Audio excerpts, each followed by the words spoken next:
Hello, wonderful people. Welcome to a fresh episode of Life Flow Podcast with Debbie Duisi Ajum. If you are just joining us, this is a podcast about all facets of life, culminated into mind-blowing fiction. Several weeks ago, we finished a short story collection titled Campus Life Chaos, and we've started a new short story collection titled The Storm Before the Storm. And this is episode 2. So, do well to listen to old episodes and then come back and meet us in this episode. Before we get into today's story, dearly beloved devoted listeners, why haven't you given us 5 stars yet? Please rate this podcast. Thank you. Do keep in mind that this is a work of fiction. Names, characters, places, and incidents are products of my imagination or are used fictitiously. Any resemblance to actual persons, living or dead, establishments, events is entirely coincidental. So the title of the story is Mother in Love.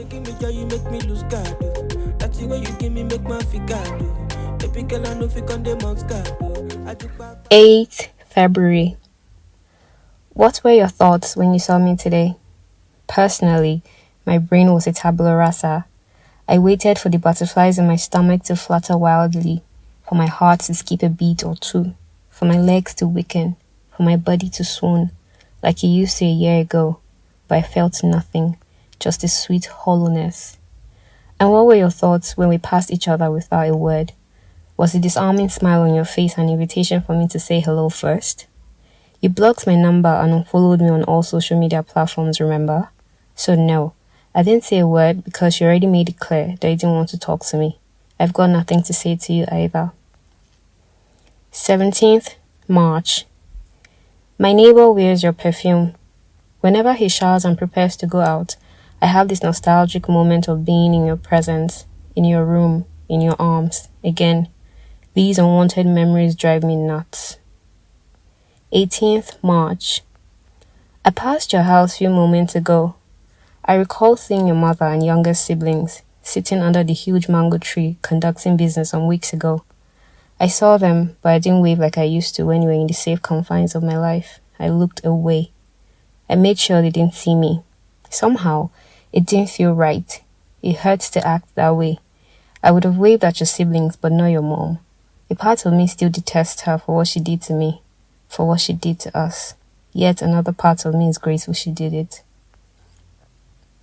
19th March. Guess who I saw today? Your ex. Which of them? The fair one whom you supposedly dumped before you met me. The one with big ass and knocked knees. Yep, the one that you couldn't seem to keep your hands away from. The one you kept running back to for quickies. Did you think I never knew? I should have left when my suspicions became legit, although I never caught you two in the act. I stayed because I knew you were only using her and she was dumb to fall for your foolery. What lies were you feeding her? Because explain to me, how the hell do you call a man who tells you goodnight at dusk and doesn't pick your calls by 10 p.m.?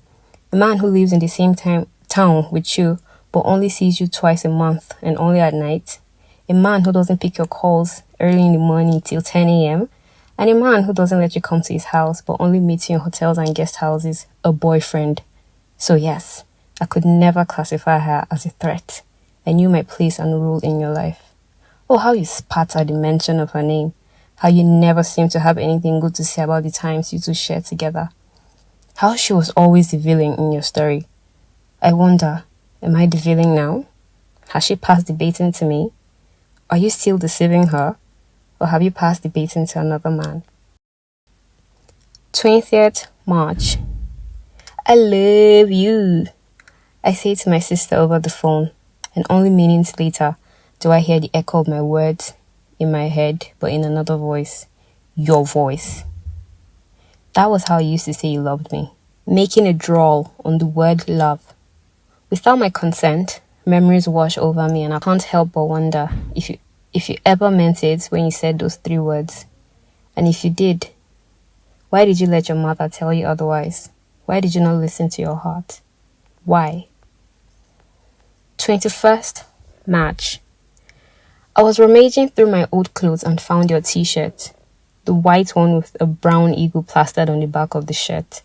I had no idea I still had it. I stopped wearing it months ago, even before we went our separate ways. The collar got stained by the dye in my hair once, and that was the end. I was looking for old clothes to give out, so I dropped it aside. After the person left, I saw the t-shirt among my clothes on the bed. Leaving it out was a mistake that I unconsciously made. Now, I'm studying the cloth like I'm seeing it for the first time. I sigh. Maybe he doesn't want a new owner. He wants to stay in my life as a reminder of my past with you, unlike your jalabia that I gave away. Maybe. I pick it up and get into it. I study my reflection in the mirror. It's still oversized. I guess some things never change. I should go for a walk to clear my head. I hope I don't bump into you again. I just came back from my walk and you wouldn't believe what I'm watching on Instagram. A video of a woman who rescues a stray orange cat and decides to name him Mochi. Does the name ring a bell? Of course. For me, it's an old, dull, broken bell. But still, a bell. I remember how much time it took for you to come up with the pet name for me. You said you wanted it to be special and nothing of the ordinary. I loved it. It was perfect. But guess what? I've got a new pet name now, and it's more perfect than yours could ever be and ever was. No, I won't tell you what it is. But if you ever see me or a photo of me carrying a white tote bag with words printed on it, look closely. You'll find it after yours, which is cancelled. 25th March. I looked up to the busy road and saw a bluish-black battered Toyota, I don't know the model, with a drooping stomach. I needed no help in guessing whose car it was. Your dad's.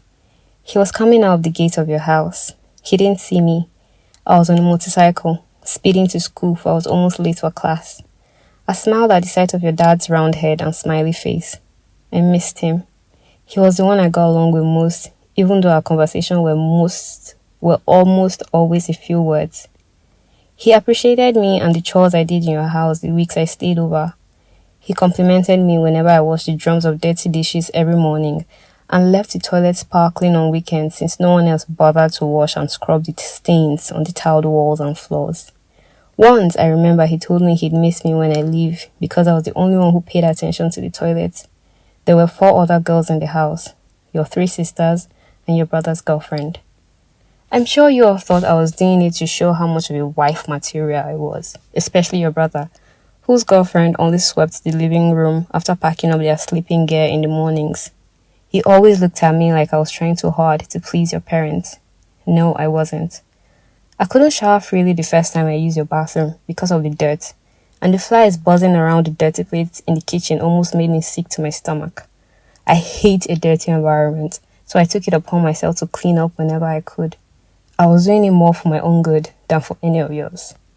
And when I stood up whenever your dad walked into the room and you all sat down, I felt stupid, even though I knew I was doing the right thing. Etiquette demands that you stand up when an elder walks into the room, but none of you knew that or just didn't care. I wasn't trained to disrespect my elders, so I couldn't join you all to sit down and say, Daddy Olane, or Welcome, sir. I remember your brother's girlfriend saying it was an unnecessary show of respect, but I could tell your father liked it. He always brought a smile to his face. 28th April. Your mom and siblings stood at the roadside waiting for your ride. Buses, tricycles, and Okadas passed, but they didn't flag any. I left them by the roadside. I'm sure when the keke I was sitting in the front seat of passed, they saw me, but I pretended to be busy on my phone, so I didn't look up till they were safely behind us. Your mother was hot and cold towards me throughout my stay in your house. I couldn't tell what her true feelings for me were when I was only visiting, but it wasn't long before I saw her true colors. I told you I suspected she didn't like me, but you said I was overthinking things. She often complained that I loved keeping to myself and barely joined them in the living room to watch movies or for gist. But how could I watch movies or engage in petty conversations when I had books to read and a CGPA to watch? And when I got a 4.10 GPA, she didn't seem genuinely happy for me. Her congratulations felt forced.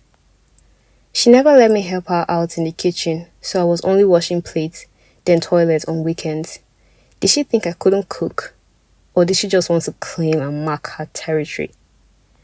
And when she told me if she and your siblings decided that I wasn't the right choice for you, You would listen to them because you loved them more and would never betray your family. What did you say? Don't worry about it, Mochi. She'll warm up to you. You're the one I want, so she has no choice. Did I believe you? Temporarily. Or was it when she cooked and left my food bare with no meat in it? Especially the times you were away, while the rest of the household sucks toothpicks after eating.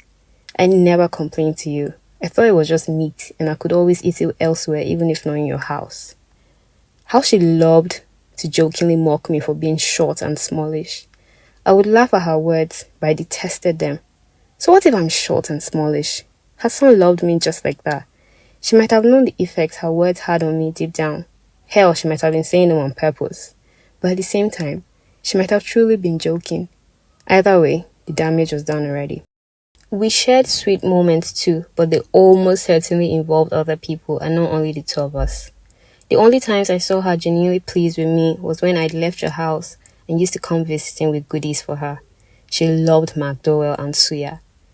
You had said I would have to woo her into liking me, so I was trying my best. What was the word you used? Congeniality. Yes. You said I should work harder to please others, especially your mom, to make myself more likable. However, on August 9, my best proved to be inadequate.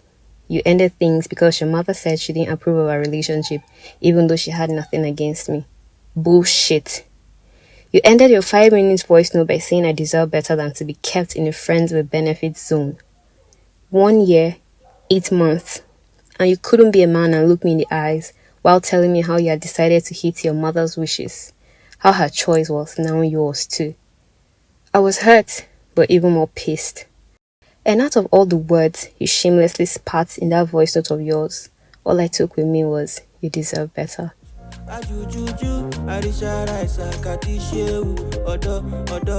Thank you for making it this far. You have come to the end of episode 2 of The Storm Before the Storm. I do hope you enjoyed the story, and if you did, kindly share the episode to as many people as you can. Rate the podcast, follow and subscribe so you do not miss out on new episodes. We upload new episodes every 2 weeks, so do stay tuned. Thank you so much. This has been Life Law Podcast. I remain your host, Debbie Dowesi Ajum. Love, truly and genuinely. Bye.